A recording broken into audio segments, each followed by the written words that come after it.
to wrap it up on Countdown to Kickoff 2011 Action 4 Sports look at the upcoming high school football season. Of course, I'm here with Brendan Fitzgerald, Alex Del Barrio, and we are talking football. We have been for the past 2 hours, but now it's time to wrap it up by giving you, number one, our dark horse candidates, our teams that maybe we just didn't pick to make the playoffs in the past 2 hours, but we think has a really good shot to make it. And Alex, let's start with you. I'm going to go with Brownsville-Rivera. You know, we kind of talked about the teams that would get in. I kind of went with the chalk, where we've seen year in and year out under 32-5A.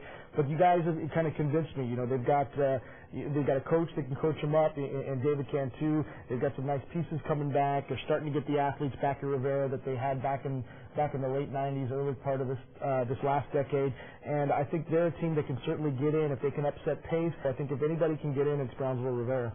How about your dark horse, Brendan? I'll take Mercedes because we were talking about 32-4A as a pretty top-heavy district, and then at that 4-5-6 area, it's really up for grabs. Mercedes has a lot coming back on defense, and you know, they're going to try to get physical. Their defense will try to carry them for as long as they can in the pre-district season while the new quarterback, Christian Zamora, gets used to things, and then by the time the district goes, I wouldn't be surprised to see them in there. My dark horse candidate to make it is La Jolla Juarez-Lincoln. I think that the Huskies have a really good shot for a couple of reasons. Number one, pride. Their numbers are up. There are more people out, and they've got their own school finally. They're representing Citrus City. You know, that's where the school is. They've got their own place. They're not having to go over to La Jolla's campus anymore. You can sense a lot of pride around the red and silver team over there at Juarez-Lincoln, and I think Coach Garcia has things moving in the right direction over there. They had they hit a speed bump last year, but I've got the Huskies as my dark horse team to make the playoffs in District 32-4A. Guys, as we finish up, let's talk about what we think the playoffs will look like.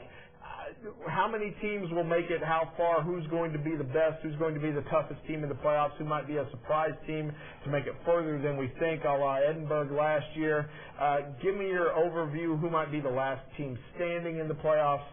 Brendan, let's start with you. I look at a couple of teams. I look at Rio Hondo, I look at Harlingen, and I look at West Lacois as the three teams that the Valley can really look towards as teams that are going to make a run. It's nice when a team still plays with a chip on their shoulder, and even though Harlingen's dominated District 31-5A year in and year out, the fact that they didn't accomplish a goal that they wanted to accomplish last year and get another round deep into the playoffs certainly is on a lot of those players' minds. You know, I think one of the other teams to watch would be McCown Memorial. You know, when you've got a player as strong as Matthew Kaufman, you know, they just have the leadership in place to make a deep playoff run. If they can get the right seeding, you know, I like what they can do come postseason play. Yeah, they looked very impressive last year against Eagle Pass in the playoffs, that's for sure.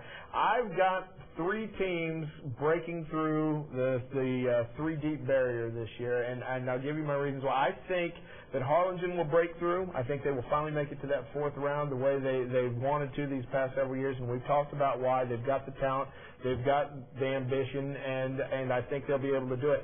On the lower levels, I think that's where our best options are otherwise of making it far. And what other South Texas teams can compete with the passing attack of La Villa or with the size and speed of Santa Rosa? I think that both La Villa and Santa Rosa both have excellent chances of going three deep in the play, of more than three deep in the play. All right, and it will be a fantastic year to watch, and you will watch all of us on Friday Sports Extra coming up just this next Friday. Believe it or not, it will be the first Friday of the high school regular season, week 0. Brendan Fitzgerald will be out in the field, so will Alex Del Barrio. They will be bringing you the live reports, and I'll be here in the studio bringing you all the scores and highlights as they happen every week on Friday Sports Extra. Brendan, Alex, I want to thank you guys for joining me, and I want to thank you for watching Countdown to Kickoff 2011 Action 4 Sports look at the upcoming high school football season. We'll see you out on the field.